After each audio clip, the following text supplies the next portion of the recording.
Todo estaba en calma aquella noche en Palos de la Frontera.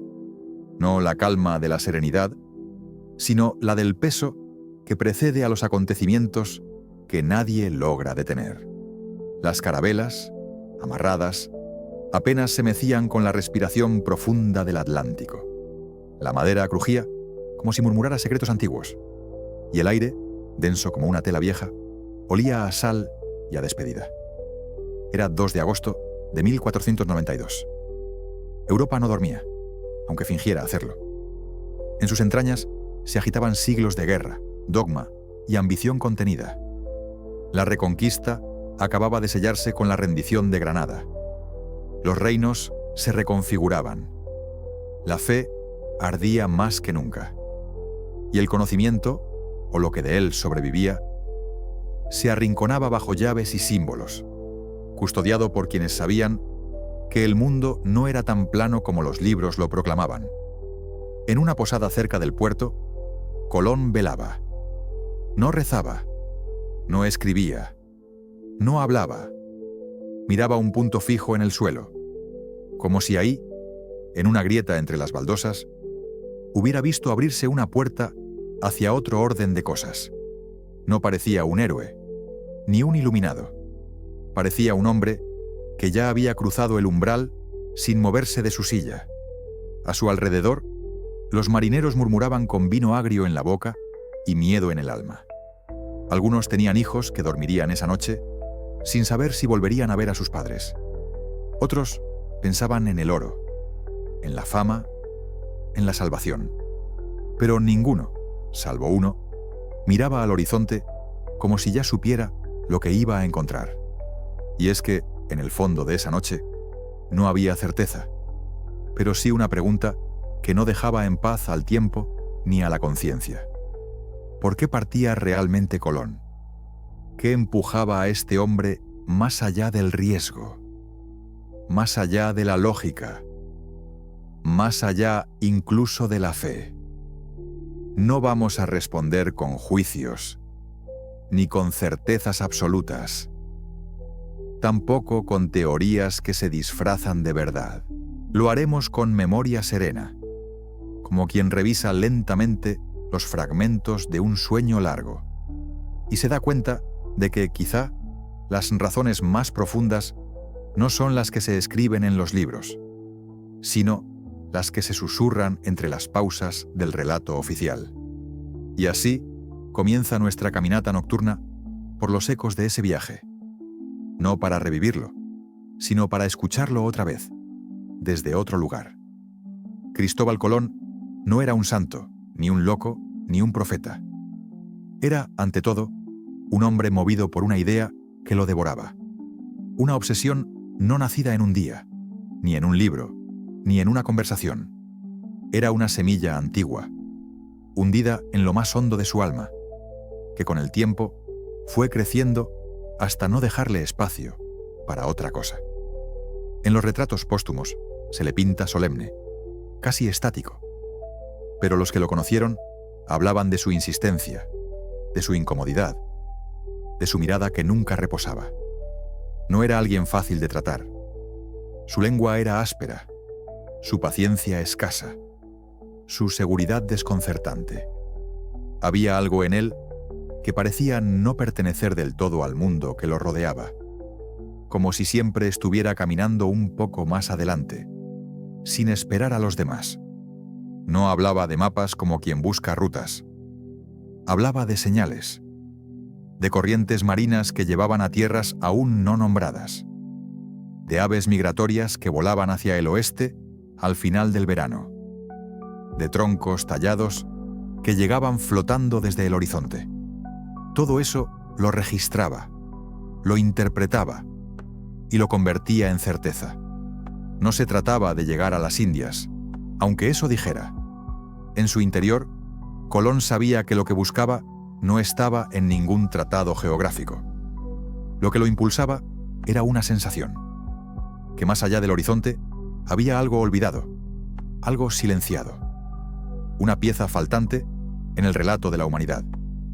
Y por eso no pudo renunciar, aunque lo llamaran obstinado. aunque lo expulsaran de cortes, aunque viviera de la limosna de mecenas pasajeros. Su idea era su única patria. La obsesión de Colón no era por la distancia ni por la riqueza, sino por la verdad, una verdad incompleta, que intuía con la piel más que con la razón.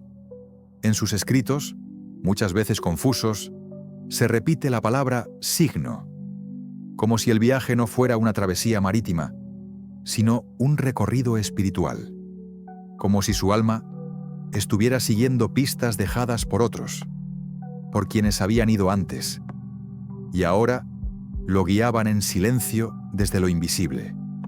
Tal vez por eso era tan terco, porque no podía traicionar aquello que lo habitaba. No era orgullo ni ambición, era fidelidad a un llamado, una brújula interna que apuntaba hacia un lugar que nadie más quería ver.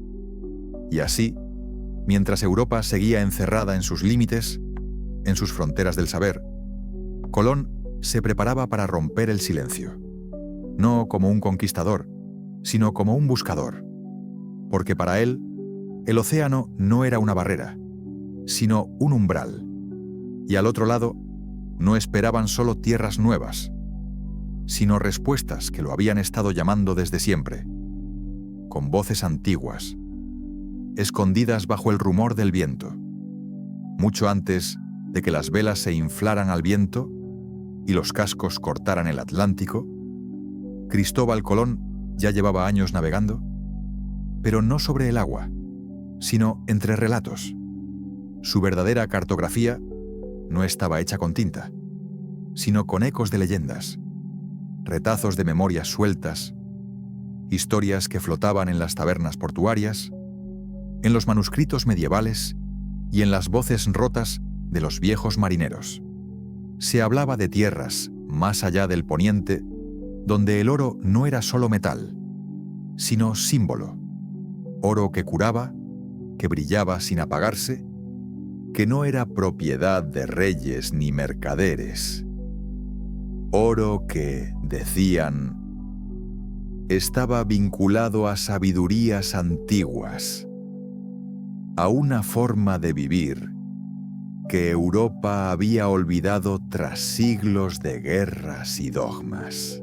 Colón escuchó esas historias en muchos acentos, en los judíos expulsados, en los árabes derrotados, en los navegantes del norte que decían que había islas donde el sol se quedaba más tiempo, donde el tiempo mismo parecía suspenderse. Él no lo consideraba fábula, lo anotaba, lo comparaba y sobre todo lo sentía verdadero. Algunas voces hablaban de 7 ciudades doradas, otras de una fuente secreta que otorgaba vida larga, otras más de unos seres sabios que no necesitaban escribir porque recordaban todo. Y en todas esas versiones había un elemento constante, el oro, pero no como riqueza, sino como señal de algo más grande, algo espiritual, algo que venía de una época anterior al olvido. En el alma de Colón, ese oro se convirtió en guía, no en objetivo comercial, sino en certeza de que lo perdido podía ser hallado, que lo roto podía repararse, que el mundo, más allá de la razón europea, guardaba todavía rincones intactos, sin contaminar por la avaricia o la espada. ¿Quién había hablado primero de ese oro? Nadie lo sabe. Algunos manuscritos lo vinculan a tradiciones egipcias, otros a los sabios del Islam, otros incluso a los restos de Atlántida. Esa palabra que Colón no usaba, pero que sus ojos parecían conocer. Y así, mientras otros veían una locura en su empeño por ir hacia el oeste, él se veía siguiendo un hilo invisible, una ruta de símbolos que le habían sido susurrados en la infancia de la historia. Un mapa que no se leía, sino que se intuía, no trazado en papel, sino impreso en la memoria antigua de la humanidad. Colón no buscaba un lugar, buscaba una verdad. Y el oro, del que hablaban los mitos, no era su recompensa, sino su brújula, una brújula sin norte, guiada no por el hierro, sino por el anhelo. Antes de que los reyes católicos le ofrecieran su apoyo, Colón ya había llamado a otras puertas. Y no cualquiera. Fue a Lisboa, capital de una nación marinera, experta en cartas náuticas, en rutas africanas, en cálculos de astros. Portugal, a fines del siglo XV, era a la vanguardia del mundo conocido. Y Colón, con su teoría en mano, quiso convencerlos de que la llave hacia las riquezas de Oriente no estaba en bordear África, sino en navegar hacia el poniente. Lo escucharon, no con desprecio, sino con atención, porque sabían que no era un necio cualquiera. Colón hablaba con pasión, pero también con datos. Señalaba estrellas, hablaba de vientos, de derivas, de signos marinos. Decía haber visto tierras flotar en el horizonte desde Madeira. Afirmaba que ciertas corrientes arrastraban troncos que no podían proceder de Asia, ni de África. Su ruta no era del todo irracional, pero le dijeron que no.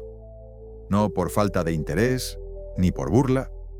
Le dijeron que no, porque sabían algo que él, tal vez, no había comprendido del todo.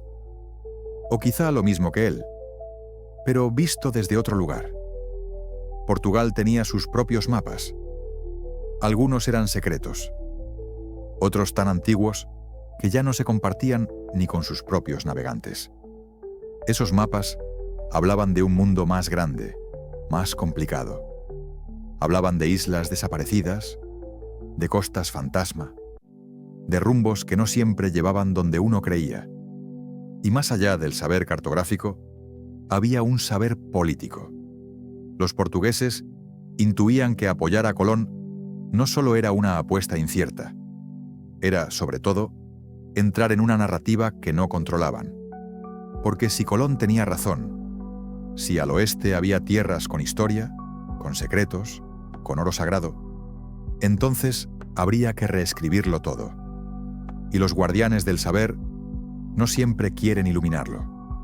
A veces prefieren custodiarlo en silencio. Portugal, en el fondo, no rechazó la idea por absurda. La rechazó por peligrosa. Y Colón, al recibir ese no, no se rindió. Al contrario, supo entonces que su ruta tenía sentido. Porque si los sabios lo rechazaban, tal vez era porque temían lo mismo que él deseaba encontrar. Y esa sospecha, en vez de apagar su fuego, lo encendió más. Se fue de Lisboa con los ojos más abiertos, con más preguntas, con la intuición de que había tocado un límite invisible, uno que no figuraba en los portulanos, pero que todos los imperios temían, el límite del relato. Porque más allá de lo conocido, no solo estaban nuevas tierras, sino nuevas verdades. Y esas, a veces, son más difíciles de aceptar que cualquier monstruo marino. La historia oficial suele presentar a la reina Isabel como una mujer de fe profunda, movida por ideales religiosos y una visión providencial del mundo. Y si bien esa imagen no es del todo falsa, tampoco es completa. Isabel era devota, sí, pero también era una estratega. En su mirada convivían la oración y la política. Sabía cuándo creer y cuándo leer entre líneas. Cuando Colón llegó a la corte castellana, ya traía consigo no solo sus mapas y su idea, sino también el rechazo de Portugal, que hablaba por sí solo. Pero Isabel no era una reina solitaria. Tenía consejeros, tenía cronistas, tenía acceso a saberes ocultos para la mayoría. Y entre esos saberes estaban los informes de navegantes que hablaban, en voz baja, de islas no registradas, de rutas que parecían imposibles, de luces en el mar que nadie podía explicar. Además, corrían rumores sobre ciertos manuscritos traídos desde Constantinopla antes de su caída, textos que hablaban de un conocimiento anterior a Roma, anterior incluso a Grecia, saber antiguo, disperso, fragmentado, que hablaba de continentes perdidos, de migraciones primigenias, de un mundo que fue y que ya no es, pero cuyas huellas permanecen. Isabel lo sabía. No todo, tal vez, pero sí lo suficiente para no considerar a Colón como un simple visionario. Su apuesta no fue ciega, fue precisa, porque en aquel momento Castilla necesitaba algo más que nuevas tierras. Necesitaba una narrativa, una misión, una razón para levantar su mirada más allá de sus propias heridas y conflictos. Y Colón, con su mezcla de certeza mística y terquedad política, ofrecía eso. La reina no firmó el apoyo inmediatamente. Dudó, preguntó, consultó mapas que no se mostraban al público. Y cuando finalmente aceptó, no lo hizo solo por la gloria de Dios ni por los tesoros de Catay. Lo hizo porque entendió que si ese hombre estaba en lo cierto, entonces Castilla tendría en sus manos no solo un nuevo territorio, sino un nuevo relato. Y el poder no nace solo del oro, sino de las historias que los pueblos se atreven a contar sobre sí mismos. Isabel no fue ingenua, fue consciente del riesgo, pero más aún, fue consciente de la posibilidad de tocar algo que estaba más allá de lo conocido. Y en el fondo, eso era lo que le interesaba. Porque las monarquías también sueñan, pero lo hacen en voz baja. Y cuando se atreven a actuar, según esos sueños, cambian el rumbo del mundo. Colón, en su interior, lo sabía. No buscaba una corona amiga. Buscaba una corona que se atreviera a mirar más allá del horizonte. Y en Isabel encontró esa mirada. No porque creyera en él sin condiciones, sino porque compartía, aunque en silencio, la sospecha de que el mapa del mundo no estaba completo. Las capitulaciones de Santa Fe, firmadas en abril de 1492, no fueron un simple trámite. No eran solo un permiso para zarpar, ni una recompensa futura. Fueron, si uno las lee con calma, si uno escucha entre las líneas, un pacto inusual, casi anómalo, dentro del contexto del poder de su época. En ese pergamino se selló algo más que un viaje. Se selló una cesión de soberanía. Colón, un extranjero sin títulos, sin ejército, sin nobleza, consiguió algo que pocos antes habían logrado. Se le concedió el título de almirante del mar océano, con carácter hereditario. Se le nombró virrey y gobernador de cualquier tierra que descubriera. Y más aún, obtendría una 10ª parte de todas las riquezas halladas. No eran palabras simbólicas. Era una estructura de poder que se anticipaba a los hechos, como si se supiera que esos hechos efectivamente ocurrirían. ¿Por qué darle tanto a un hombre por una apuesta incierta? ¿Por qué los reyes católicos, en medio de una Europa que aún curaba sus heridas, arriesgarían tanto en un contrato que parecía más bien redactado por un visionario que por un navegante? La respuesta no está solo en el entusiasmo de Colón ni en la fe de los monarcas. Está en lo no dicho, en lo intuido. Ese contrato era una garantía de silencio, una forma de asegurarse que pase lo que pase, Colón quedaría vinculado por honor y conveniencia a quienes le abrían las puertas. Porque si lo que encontraba al otro lado del mar era más que tierra, si tocaba secretos antiguos, si despertaba saberes dormidos, si hallaba rastros de un pasado enterrado, entonces tendría la potestad para manejarlo. Pero siempre dentro de los márgenes del acuerdo, dentro del marco que la corona le imponía. Y Colón aceptó. no porque ambicionara poder por sí mismo, sino porque entendía que sin ese poder no podría proteger lo que buscaba. Sabía que la ruta no era solo geográfica, que en ese viaje se arriesgaba algo más que la vida. Se arriesgaba el equilibrio de las versiones oficiales del mundo. Las capitulaciones de Santa Fe son, en cierto modo, un espejo. Reflejan la tensión entre el deseo de saber y el deseo de controlar, entre la aventura auténtica y la necesidad de custodiar lo hallado. Y en el centro de ese espejo estaba Colón, sosteniéndolo con manos temblorosas, sabiendo que una vez firmado ese papel, ya no habría marcha atrás, porque el viaje ya no era solo suyo.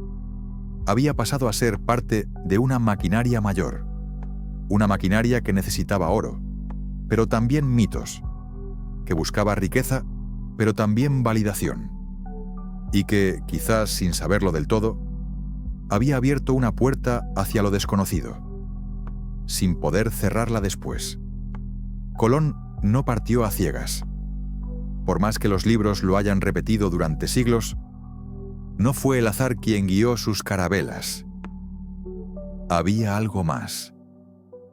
Algo que llevaba consigo, doblado entre sus ropas, grabado en su mente, oculto tras los símbolos de su lenguaje. Llevaba mapas, pero no los mapas oficiales del reino, ni las cartas náuticas que se copiaban en los monasterios.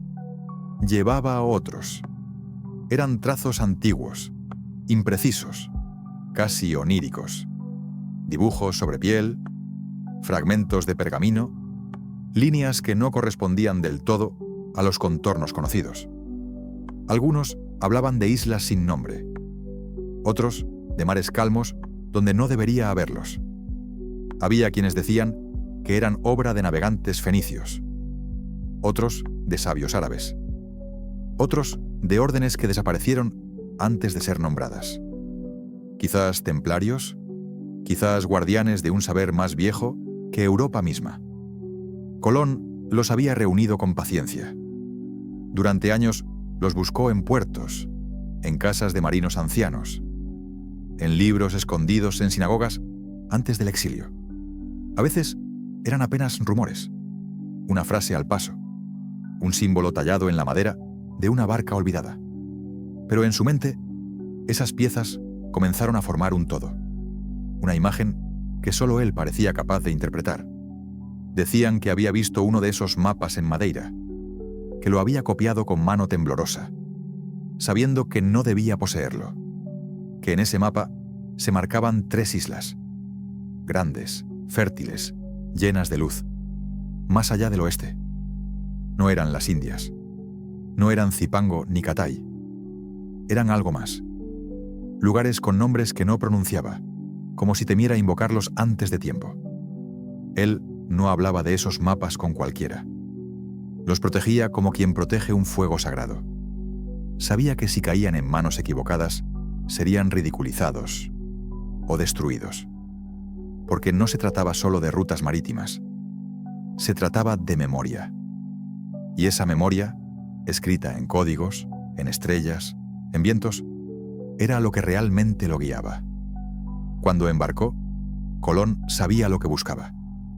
No sabía el nombre exacto, ni el rostro que tendría, pero sentía que al otro lado del mar no lo esperaba una sorpresa, sino una confirmación.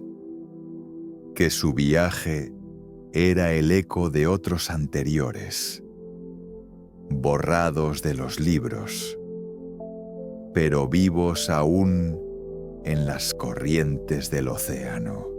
Porque el Atlántico, por entonces, no era un abismo para él. Era un palimpsesto, una página reescrita 1000 veces donde aún latían, bajo la superficie, las huellas de civilizaciones olvidadas. Y sus mapas, los verdaderos, los no reconocidos, eran la clave para descifrarlas. Por eso, cuando otros dudaban, cuando los marineros temían, Colón callaba y seguía. Porque él no navegaba hacia el vacío, navegaba hacia una memoria antigua, hacia lo que ya había sido, y que solo esperaba ser recordado otra vez. En cuanto las carabelas se alejaron de la última costa conocida, el silencio se volvió más denso. Era otro tipo de aire, otro tipo de cielo. Las noches se hacían más negras, el mar más hondo, los días más lentos. Y aunque las velas estaban llenas y los rumbos claros, en el corazón de los marineros comenzó a nacer una inquietud que no estaba en los mapas: el miedo a desaparecer. No era solo temor al hambre o a las tormentas. Era algo más antiguo, más visceral. La idea de que, más allá de cierto punto, el mundo simplemente se acababa, que la Tierra era una isla flotante en la nada, que los barcos que se atrevían a seguir navegando hacia el oeste podían de pronto caer en un abismo sin fondo, arrastrados por su propia osadía. Ese miedo no se decía en voz alta, pero se sentía en las miradas, en los susurros nocturnos, en el modo en que algunos miraban el horizonte como si esperaran ver el borde mismo de la existencia. Había quienes aseguraban haber visto luces bajo el agua, figuras que nadaban demasiado recto, estrellas que se movían en direcciones prohibidas. El mar comenzaba a hablar otro idioma, uno que no todos estaban dispuestos a entender. Y sin embargo, Colón no temblaba. No era valentía, ni inconsciencia. Era certeza, una seguridad serena, casi mística, que lo mantenía en pie mientras otros dudaban. Su cuerpo se movía con el barco como si fuese parte de él, y sus ojos se clavaban en la línea del horizonte con una confianza que inquietaba a su tripulación. Algunos pensaban que estaba loco, otros que tenía algún tipo de pacto, pero todos, en el fondo, sentían que ese hombre no navegaba solo, que algo lo acompañaba. Una voz, una visión, una fe que no se explicaba con lógica. ¿De dónde venía esa certeza? Quizá de los mapas secretos, quizá de los relatos que había recogido durante años, o tal vez de algo más hondo aún, de una intuición que no nacía en la mente, sino en otro lugar, en una parte del ser donde habita la memoria del mundo antes de que se divida en países, lenguas y reinos. Para Colón, el mar no era un límite, era un pasadizo, un espacio que une, no que separa. Y por eso, mientras sus hombres temían caer al vacío, él sentía que se acercaba, no a un destino geográfico, sino a una revelación, a un punto donde la historia, esa historia que se creía cerrada, se abriría de nuevo, como una flor que se despierta después de siglos dormida. Porque quien no teme al borde del mundo, a veces es porque ya ha estado allí. Cuando la línea del horizonte finalmente se rompió y surgieron formas verdes sobre el azul inmutable, los corazones se calmaron, pero no por mucho tiempo. Aquello que divisaron no parecía Zipango, ni Catay, ni las Indias ricas que describían los libros. No había templos de jade, ni mercados de seda, ni ciudades de mármol. Había playas suaves, árboles desconocidos y hombres que no hablaban ninguna lengua registrada. Colón, sin embargo, escribió: «Hemos llegado a las Indias». Y ese acto no fue un error, ni una confusión inocente, fue una decisión, un velo que se colocaba sobre el hallazgo para hacerlo soportable, para hacerlo legible ante el poder que lo había financiado. Desde el primer saludo, desde el primer intercambio de miradas, comenzó una ficción cuidadosamente sostenida, una mentira aceptada, necesaria para continuar. Los diarios lo confirman. Las cartas también. En ellas se repite con firmeza la palabra Indias, aunque el paisaje, las costumbres, los pueblos encontrados gritaran otra cosa. Colón lo sabía. En lo profundo de su ser, sabía que eso no era Asia, que no había llegado al extremo oriental de la tierra conocida. había llegado a algo distinto, a algo que los mapas no contemplaban. Pero también sabía que si decía la verdad, se quedaría solo. Era demasiado pronto. El silencio comenzó así. No como negación, sino como estrategia. Un silencio lleno de nombres erróneos, de clasificaciones apresuradas, de analogías forzadas. Un silencio que protegía la verdad, pero que también la escondía. Porque admitir que se había hallado un continente distinto era abrir la caja del caos. Significaba que la historia estaba incompleta, que los sabios no sabían, que los límites no eran reales. Y Colón no estaba listo para eso. O tal vez sí, pero sabía que nadie más lo estaba. Así, en las primeras páginas del descubrimiento, se escribió una versión, no para engañar, sino para sobrevivir, para tener tiempo, para ganar espacio, para intentar comprender, poco a poco, lo que se había abierto. Los pueblos que habitaban esas islas tampoco comprendían del todo.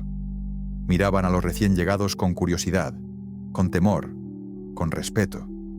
Hablaban en lenguas dulces, gesticulaban, ofrecían frutos, danzas, collares. Y los marineros, en su ignorancia, los nombraban con palabras viejas: indios, salvajes, servidores. Pero Colón observaba de otro modo. Él veía los ojos, las formas de las manos, las estructuras de las chozas, y en el fondo comprendía que no eran un error de ubicación, eran una señal, una prueba viva de que había tocado algo antiguo, distinto, olvidado por su propio continente. Aún así, cayó, y en ese primer acto de fingimiento comenzó una cadena que tardaría siglos en romperse. Porque a veces la verdad necesita máscaras para no ser destruida antes de poder ser contada.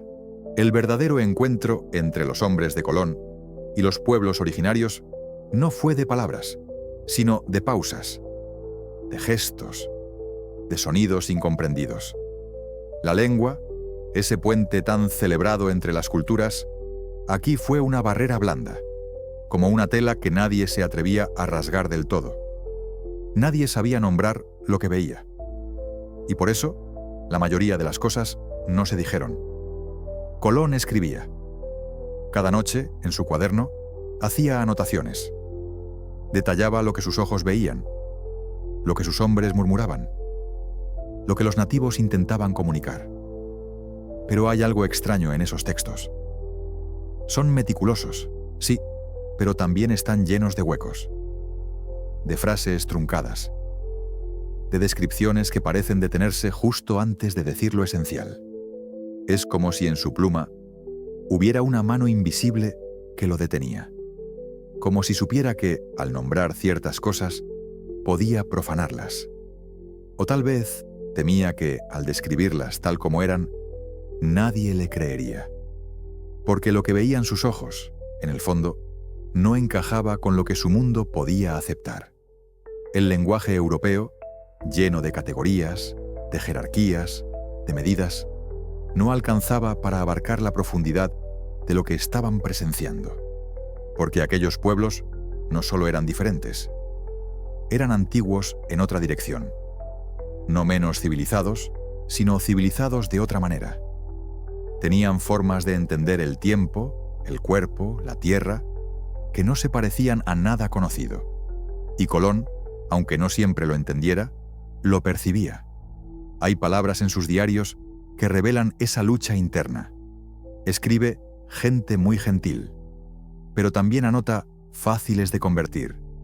Habla de buenos cuerpos, de rostros dulces, pero también de servicio a sus majestades. Es como si no pudiera sostener una sola visión, como si su alma se dividiera entre el asombro y el mandato, y lo más profundo quedaba sin decirse. ¿Qué vio en realidad? ¿Qué le dijeron en esas lenguas que apenas comprendía? ¿Qué gestos presenció que no se atrevió a transcribir?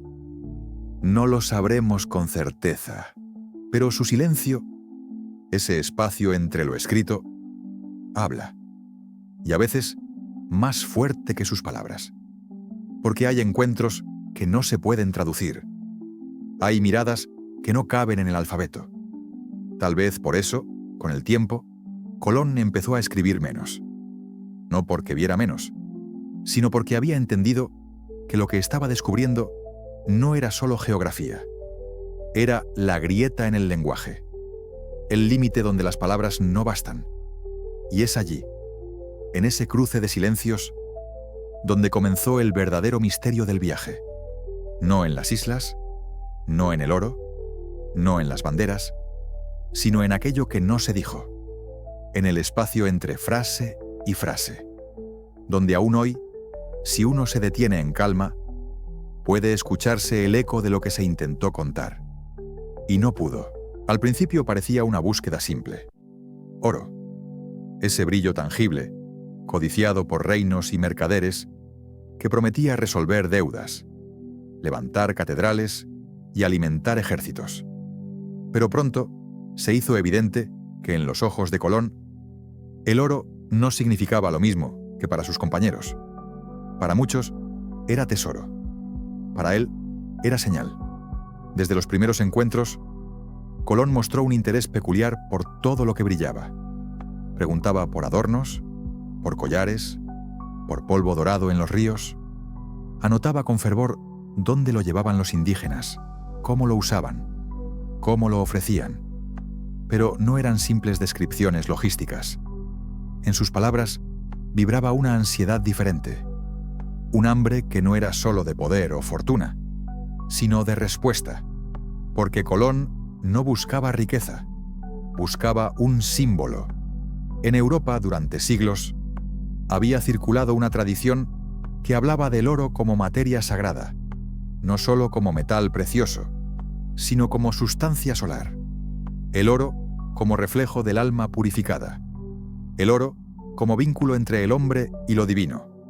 No es casualidad que los alquimistas hablaran de él como meta última de su obra, porque en ese metal no veían solo valor, sino verdad condensada.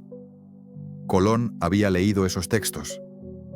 Los había escuchado en susurros de bibliotecas escondidas, en charlas de navegantes eruditos, en márgenes de manuscritos olvidados. Y en las tierras recién halladas, él no veía solo promesas de explotación, sino pistas, señales de un conocimiento que sobrevivía sin libros, sin iglesias, sin universidades. Los pueblos originarios usaban el oro con otro espíritu. Lo llevaban como parte del cuerpo, no como propiedad. Lo ofrecían a los cielos, no al mercado. No lo acumulaban, lo compartían. Para ellos, el oro no era poder, era espejo, era música de la tierra, era testigo de los dioses. Y eso, Colón lo intuyó. Sus hombres, hambrientos, comenzaron a acumularlo.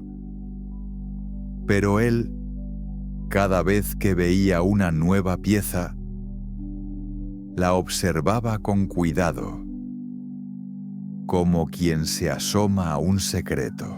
A veces lo pesaba, sí, pero otras veces lo olía, lo acercaba a la luz, lo contemplaba en silencio, como si intentara leer en él algo que no estaba escrito.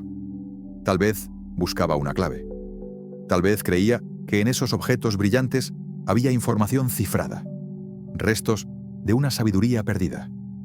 Y cada fragmento encontrado era un paso más hacia la reconstrucción de una memoria más antigua que su propio viaje. Porque el oro, en manos de Colón, no era solo botín, era mapa. Un mapa sin coordenadas, sin leyenda, pero con pulsaciones. Y él caminaba esa ruta con los ojos abiertos, con el corazón dividido entre el asombro y la sospecha de que aquello que Europa había olvidado todavía vivía al otro lado del mar, brillando en silencio entre las manos de quienes nunca dejaron de escuchar a la tierra. A medida que el tiempo pasaba y las islas se sucedían una tras otra, algo comenzaba a cambiar en Colón. No se notaba en su voz, ni en sus órdenes, ni siquiera en sus cartas oficiales, donde seguía escribiendo con el tono firme del descubridor, pero en la textura de sus pensamientos, en la forma en que se detenía ante los rostros, los árboles, las aguas, surgía una duda callada. Algo se movía en su interior, porque lo que encontraba no era lo que había esperado, no solo en términos geográficos, sino en profundidad. Cada nuevo pueblo con el que tropezaban, cada ritual al que asistían, cada forma de vida distinta de la suya, era como un espejo quebrado que le devolvía fragmentos de algo que no sabía que había olvidado. En sus escritos más íntimos, ya no hablaba tanto de rutas ni de riquezas. Comenzaba a hablar del alma, de la belleza de ciertas gentes, de una dulzura en la mirada que no había visto en Europa, del silencio de los bosques, de la pureza del agua, como si, sin decirlo, estuviera comprendiendo que el viaje por el mar era apenas una excusa para otro tipo de travesía. La interior, el conquistador, el navegante, el hombre poseído por su idea, se iba haciendo más frágil, más permeable. Sus palabras empezaban a tener pausas, vacilaciones, como si empezara a entender que aquello que había venido a descubrir no era un lugar, sino una ausencia dentro de sí mismo. Y si lo que buscaba no era una tierra, sino una redención, Colón había visto guerras, hambre, expulsiones, inquisiciones. Había crecido en un mundo de certezas impuestas por la espada y la cruz. Pero al llegar a estas tierras nuevas, donde todo parecía respirar otro ritmo, comenzó a deshacerse algo en él, no de golpe, no con claridad, pero sí con suavidad, como una niebla que se disipa con la luz. Cada isla tocada era una herida abierta, una herida suya, no del otro, porque el otro, el indígena, el habitante de ese mundo intacto, no necesitaba ser salvado. Era él quien empezaba a sentir que tal vez era él quien estaba perdido.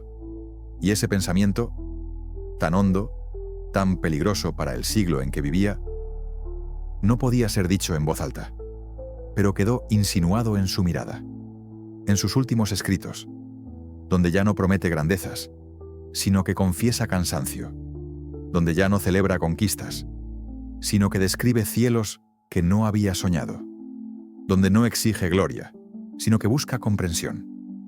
El verdadero viaje, lo entendió con el tiempo, no fue hacia un nuevo mundo, sino hacia una vieja pregunta. ¿Quién soy, lejos de todo lo que me definía? Y esa pregunta lo acompañó desde entonces, como una brisa constante, como un mar interno que, una vez despertado, ya no puede volverse a dormir. Colón nunca se detuvo del todo. Su cuerpo sí, su barco sí, sus hombres descansaban, pero su mente seguía navegando, incluso en tierra firme. Escuchaba, observaba, preguntaba con gestos, con dibujos en la arena, con señas torpes que a veces eran respondidas con una sonrisa y otras con una palabra suave en una lengua que él no podía entender, pero que le resonaba en lo más hondo, como si no fuera nueva, como si la hubiera soñado antes. En algunas aldeas, los ancianos se le acercaban con respeto, pero sin temor. Le hablaban de hombres venidos de lejos, mucho antes que él, hombres blancos, con barbas y túnicas, que habían llegado en barcos sin velas, que no trajeron armas, sino símbolos, que enseñaron a observar los astros, a leer el cielo, a escuchar la tierra. Colón anotó esos relatos con cuidado. No los negó, tampoco los proclamó. Los dejó registrados como quien deja una llave oculta en un muro, sabiendo que algún día alguien vendrá a buscarla. Esos sabios de los que hablaban los nativos no eran invento.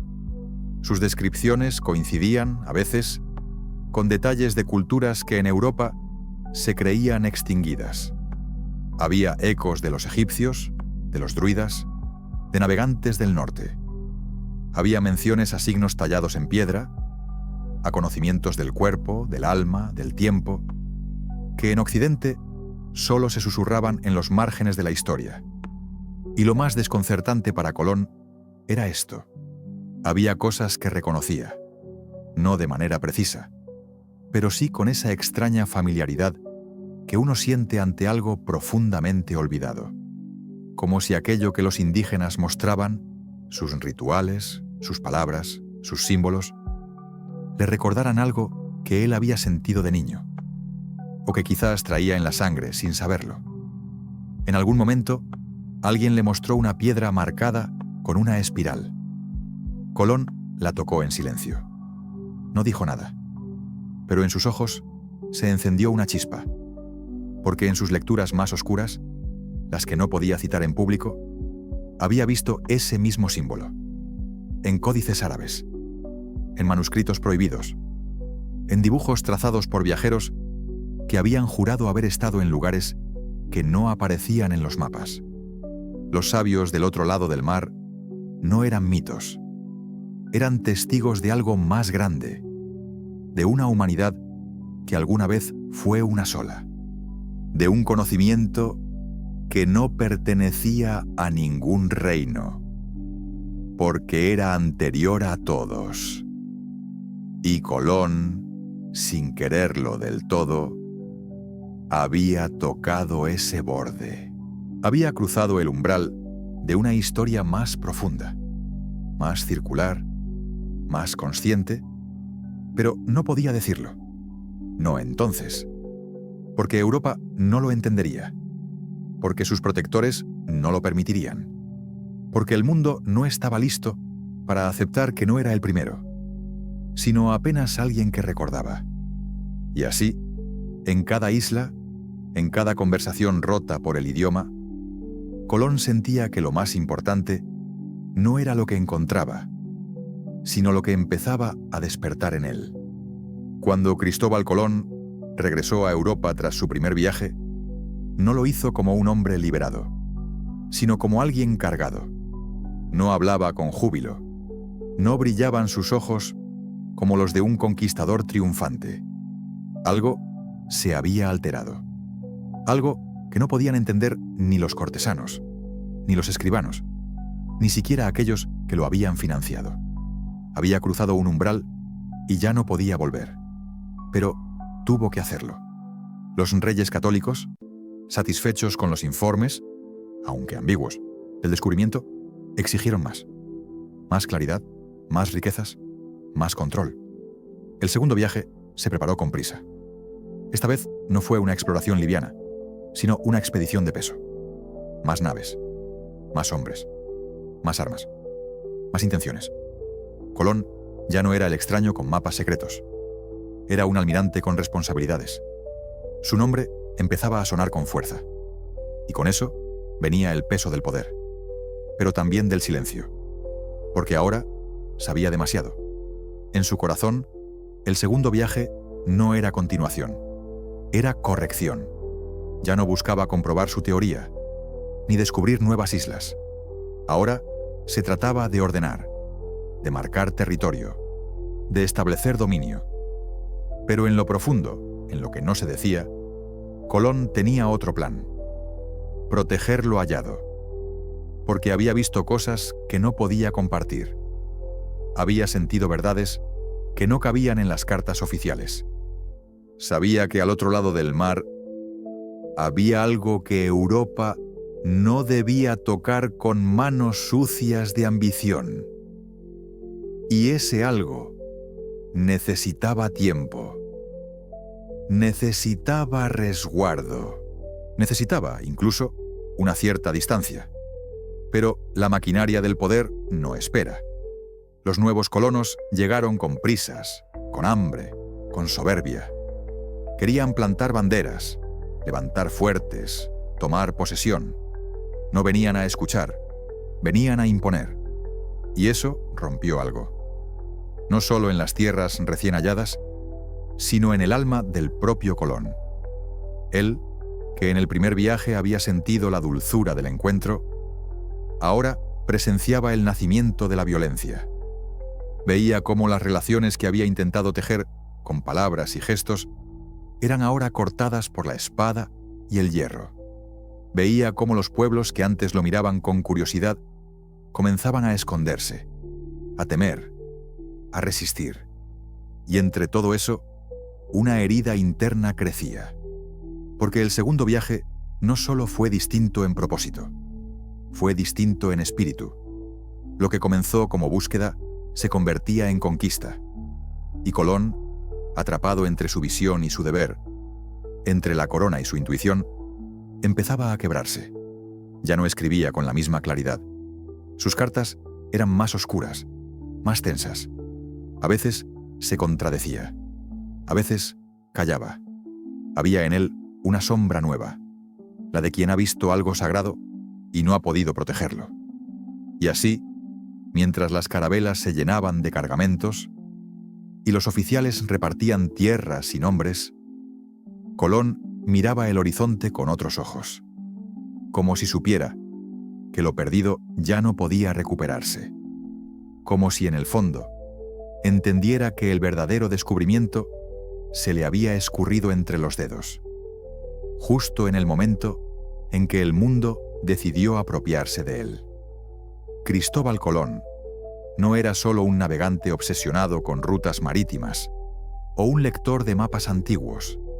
Era también, y cada vez más con los años, un hombre tocado por la idea de un destino. No un destino cualquiera, sino uno sagrado, casi apocalíptico, que lo ponía a él en el centro de un plan mayor. No lo gritaba en las plazas, pero lo dejaba entrever en sus cartas, en los márgenes de sus diarios, en las citas que escogía cuando se dirigía a los reyes. Leía la Biblia con los ojos de quien busca señales, en especial el libro del Apocalipsis. Lo citaba con frecuencia. Hablaba de la conversión de los gentiles, del cumplimiento de antiguas escrituras, de la restauración de Jerusalén. Y aunque navegaba entre islas y tormentas, su corazón parecía orientado a otra costa, la del final de los tiempos. Creía que su viaje formaba parte de una misión divina, que su travesía, más allá de las tierras y el oro, estaba inscripta en los designios del cielo. A veces hablaba de sí mismo como el portador del Evangelio. Otras veces se refería a los pueblos hallados como almas que debían ser preparadas para la redención. No lo decía con odio, tampoco con ternura. Lo decía con la rigidez de quien se sabe instrumento de una causa que lo excede. Algunos estudiosos han sugerido que Colón pudo haber tenido contacto con círculos esotéricos, con órdenes que no hablaban en público, órdenes que veían en él no solo al navegante tenaz, sino al ejecutor de una profecía. Hay documentos que insinúan vínculos con ideas cercanas al franciscanismo místico, al pensamiento joaquinista, incluso al eco de antiguas doctrinas que creían en una edad del espíritu por venir. ¿Creía Colón en estas ideas como convicción profunda? ¿O las adoptó para justificar su viaje ante un mundo que necesitaba argumentos religiosos? Difícil saberlo. Pero lo cierto es que con el tiempo comenzó a escribir menos como almirante y más como profeta. Su lenguaje se volvió solemne, casi bíblico. Sus relatos incluían visiones, sueños, referencias constantes a signos celestes. El navegante de las corrientes se transformaba en lector de las estrellas. Para él, cada isla descubierta era un paso hacia ese plan divino. Cada pueblo encontrado, una clave. Y cada adversidad, las tormentas, las rebeliones, las traiciones, era una prueba que debía atravesar para cumplir lo que estaba escrito. Pero lo que nunca quedó claro fue quién había escrito ese guión. Si Dios mismo, como él afirmaba, o si lo había heredado de voces más humanas, más antiguas, más enterradas en la memoria de los hombres. Porque en su discurso había huecos. Evitaba ciertos nombres. Nunca hablaba del Vaticano, pero citaba pasajes usados por quienes tenían acceso a los archivos secretos de Roma. Mencionaba a profetas antiguos, pero también recogía frases de sabios árabes y de textos hebreos. Era como si tejiera, sin saberlo del todo, un relato que mezclaba culturas, épocas, misterios, y así, entre tormentas y cartas selladas, entre visiones y órdenes reales, Colón avanzaba, no hacia una tierra nueva, sino hacia una escritura más grande, que lo incluía como personaje, pero no como autor. Y eso, quizás, fue lo que más lo atormentó al final. Darse cuenta de que el guión que creía cumplir podía no ser el que él había imaginado. Al principio, las nuevas tierras parecían responder a todas las esperanzas. Islas verdes, ríos claros, frutos dulces, gente amable, climas benignos, cielos de un azul sin grietas. Era fácil creer que se había llegado a una suerte de Edén terrenal, un espacio virgen donde todo podía comenzar de nuevo. Y por un tiempo, Colón también quiso creer eso.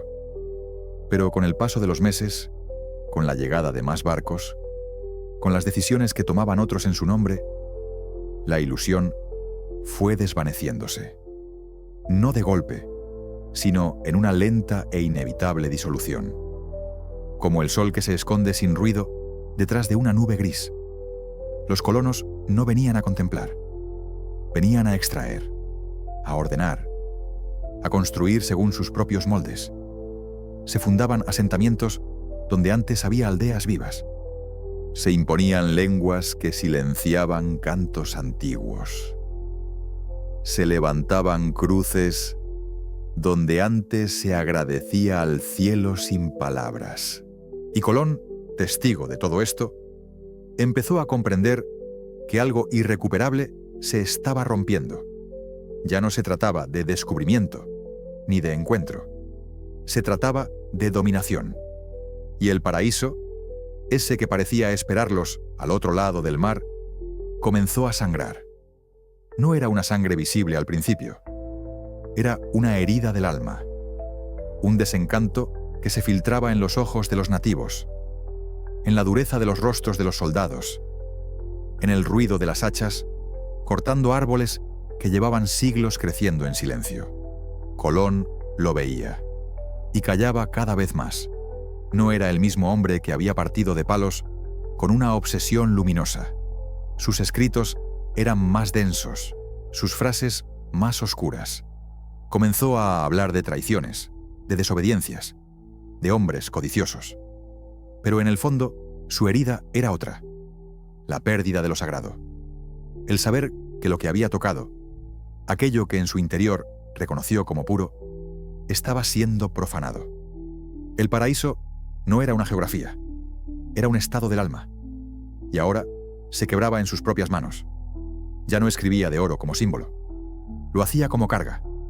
Ya no describía la naturaleza con asombro, sino con desesperanza.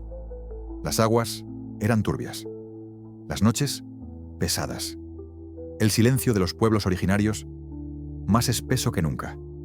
Y en medio de todo, Colón empezaba a mirarse a sí mismo con otros ojos. No como el elegido, sino como el instrumento de algo que ya no controlaba. Como alguien que abrió una puerta con la esperanza de encontrar redención. Y solo halló repetición. Porque Europa no había llegado para recordar. Había llegado para repetir su historia, con sus cadenas, sus jerarquías, su necesidad de posesión. Y lo que al principio parecía un viaje hacia el misterio, se volvía poco a poco una extensión del mismo olvido. Colón lo supo. No lo dijo en voz alta, pero quedó en sus últimos escritos, en esas frases partidas, en esos arrepentimientos velados, en ese tono de derrota que ya no buscaba gloria, sino comprensión. Había creído que el mar lo llevaría a un nuevo comienzo, y ahora comprendía que, en realidad, solo había dado una vuelta más en el mismo círculo, y en ese círculo, el mito del paraíso ya no podía sostenerse, porque lo que duele no es perder lo que nunca se tuvo, sino dañar lo que pudo haber sido sagrado. No fueron las tormentas, ni las distancias, ni siquiera los pueblos originarios quienes quebraron a Colón. Fue su propia gente, sus compañeros, sus subordinados, sus iguales, aquellos que al principio lo siguieron con entusiasmo, luego con dudas, y al final con desconfianza. La traición no llegó desde el otro, sino desde el mismo corazón de la empresa que él había construido con fe y terquedad. En el segundo y tercer viaje, Colón ya no era el navegante mítico. Era un gobernador cuestionado, un almirante cansado, un hombre que había visto demasiado y comenzaba a estorbar. Sus decisiones eran vigiladas, sus órdenes desacatadas, sus palabras malinterpretadas a propósito. Todo aquello que en otro tiempo había parecido heroico, ahora se le volvía en contra. Su misticismo era locura, su insistencia, tiranía, su silencio, sospecha. Los nuevos colonos, llegados con la promesa de riqueza, no querían relatos, ni símbolos, ni respeto por las culturas encontradas. Querían tierras, esclavos, títulos. Y Colón, cada vez más aislado, intentaba frenar un ritmo que ya no podía controlar. Ponía leyes, mediaba conflictos, escribía cartas desesperadas a los reyes católicos. Pero su voz llegaba lejana, distorsionada por los intereses de quienes querían ocupar su lugar. Y así comenzaron los informes falsos, las acusaciones de abuso, de mal gobierno, de arrogancia, no sin algo de verdad, porque Colón también era un hombre y cometió errores. Pero lo esencial de esa caída no fue su imperfección, sino la necesidad política de hacerla visible, de desplazarlo. Lo apresaron. En su propio mundo, en las tierras que había abierto, lo esposaron como a un criminal. Lo llevaron de regreso a España encadenado, por orden de una corte que ya no necesitaba su figura. Lo que Colón representaba, la búsqueda, el misterio, el silencio, ya no servía a un imperio que ahora exigía eficacia, control, producción. Y sin embargo, en medio de esa humillación, él mantuvo la cabeza alta, no por orgullo, sino por dignidad interior, porque sabía que lo que había encontrado, aunque no pudiera defenderlo, aunque no supiera protegerlo, era real. Sabía que en las primeras islas, en las primeras miradas compartidas, en el oro ofrecido sin deseo de intercambio, había tocado una verdad que no se podía borrar. Pero la historia, la oficial, empezó a cerrarse sobre él. Lo reescribieron como un navegante equivocado, como un mal administrador, como un instrumento descartable. Lo fueron borrando poco a poco, sin decirlo del todo, diluyendo su figura entre decretos y olvidos. Y Colón, aún libre, quedó solo. El mayor castigo no fue el encierro, fue el silencio posterior, el olvido que no es muerte, sino negación. El darse cuenta de que lo más importante de su viaje, lo que había visto, lo que había intuido, no tenía ya a quién ser contado. Así, mientras otros se enriquecían, él se empobrecía. Mientras otros dibujaban fronteras, él se encerraba en sus papeles, buscando aún una forma de dejar rastro, de no permitir que lo esencial se perdiera del todo. Porque la traición que más duele no es la que viene del enemigo, sino la que viene del amigo. Y en el caso de Colón, fue la traición de un mundo que no supo escuchar lo que él, por un instante, sí alcanzó a oír. Cuando la vida de Cristóbal Colón comenzaba a deshacerse en los márgenes del poder, cuando ya no era convocado con honores ni recibido en las cortes con promesas, él hizo lo único que podía hacer: escribir. Pero no para justificar sus actos, ni para defender su legado como lo haría un político. Escribía como quien entierra algo valioso, como quien deja migas en un bosque oscuro, con la esperanza de que alguien, en algún siglo, siga el rastro. Su testamento no fue un documento común. Era una trama de nombres, instrucciones, cláusulas repetidas y símbolos. Algunos dirían que era desordenado, otros que ocultaba algo. Y lo cierto es que al leerlo con atención, se percibe un ritmo extraño, como si hablara en voz baja desde debajo del texto, como si supiera que lo estaban vigilando, y a la vez supiera que alguien, algún día, lo leería con otros ojos. En sus últimas cartas, aparecen referencias a pasajes bíblicos cifrados, a coordenadas que ya no existen, a títulos que le fueron dados y luego negados. Escribía con una mezcla de furia contenida y resignación luminosa. No buscaba venganza, sino verdad. No una reivindicación inmediata, sino que no se perdiera lo esencial, aquello que solo había insinuado a lo largo de su vida, aquello que no podía decir abiertamente sin ser destruido. Dejó pistas. Una palabra mal escrita a propósito. Una frase repetida 3 veces. Una recomendación a sus hijos que no se entiende como un consejo práctico, sino como un código emocional. Hablaba de islas que no figuran en ningún mapa, de libros que no se sabían en posesión de nadie, de memorias que debían mantenerse en el corazón y no en el papel. Era un lenguaje que mezclaba lo jurídico con lo místico, lo familiar con lo cósmico, como si en su última etapa, Colón ya no intentara explicar, sino apenas conservar el resplandor de lo que había sentido en aquel primer viaje, cuando creyó por un momento que el mundo podía ser redimido. Sus manuscritos finales no eran relatos de conquistas, sino reflexiones de un alma desgarrada. Hablaban de un orden antiguo, de una justicia que no tiene tribunal. Hablaban de algo que había tocado y que Europa no estaba preparada para recibir. Hablaban en silencio de su fracaso como victoria interior, porque Colón, al final, no se veía a sí mismo como un héroe, ni siquiera como un descubridor. Se veía como un custodio momentáneo de algo que no le pertenecía, algo que no podía decir con todas las letras, algo que debía pasar, como las corrientes del mar, de manera subterránea, sin ruido, sin gloria.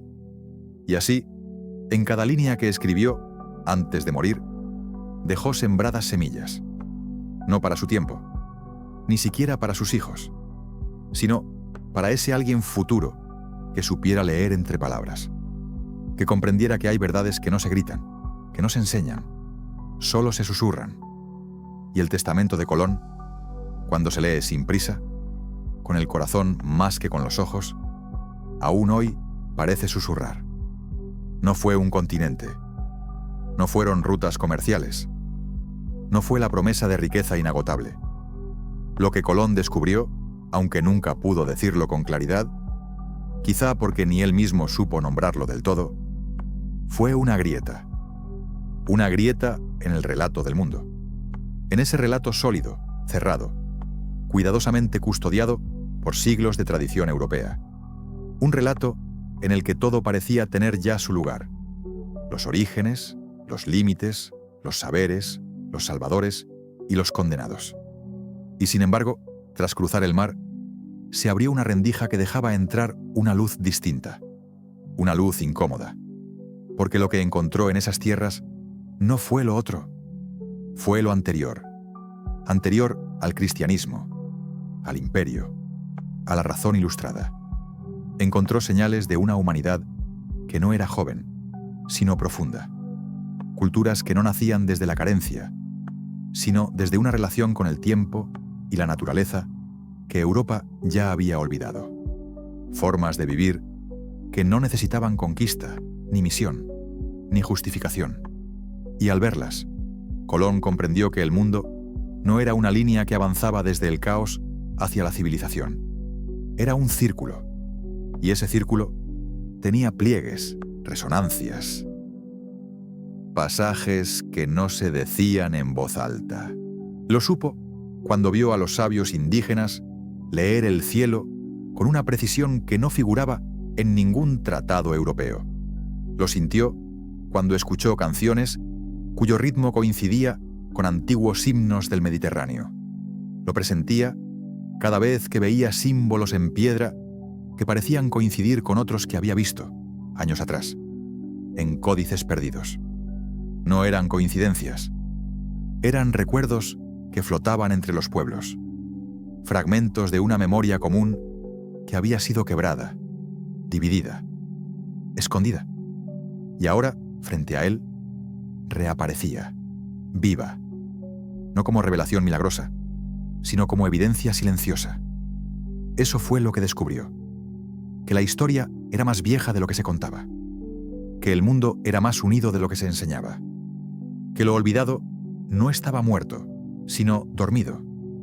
Y también descubrió, y esta fue su herida más grande, que Europa no estaba preparada para eso, porque un hallazgo así no se puede dominar, no se puede contabilizar, no se puede convertir en decreto. Es un hallazgo que cambia la conciencia, no el mapa. Y Europa, que había enviado a Colón buscando poder, no quería despertar, quería confirmar. Así que lo rechazaron, lo borraron, redujeron su viaje a una empresa colonial, a un acto de ambición, a una fecha escolar. Pero en los pliegues de sus escritos, en las pausas de sus relatos, en los silencios de sus cartas, quedó grabado lo que en realidad había visto. Y aún hoy, al repasar su travesía, con oídos atentos, se puede escuchar ese temblor, esa grieta, ese hilo de verdad que no ha dejado de resonar bajo las superficies. Porque lo que Colón descubrió no fue un nuevo mundo, fue la antigüedad del nuestro. Y al final, cuando todo se había dicho sin decirse, cuando los honores se habían transformado en sospecha y los diarios en silencios, quedó el mar, no como escenario ni como símbolo, sino como único testigo leal. Aquel mar que lo recibió sin preguntas, que lo sostuvo cuando los hombres dudaban, que lo guió sin juicios. El mar fue, tal vez, el único que comprendió de verdad lo que Colón buscaba. Porque el océano, con su rumor constante, no es un guardián celoso. No encierra, no oculta, solo espera. Custodia lo que ha sido olvidado hasta que alguien, en algún momento, se atreva a recordar. Y Colón, en su travesía, no hizo otra cosa que rozar con los dedos esa memoria sumergida. Tocó apenas los márgenes de un saber más grande, más antiguo, más hondo que cualquier frontera. No halló un final, no halló gloria. Lo que encontró fue el comienzo de una pregunta que aún sigue abierta.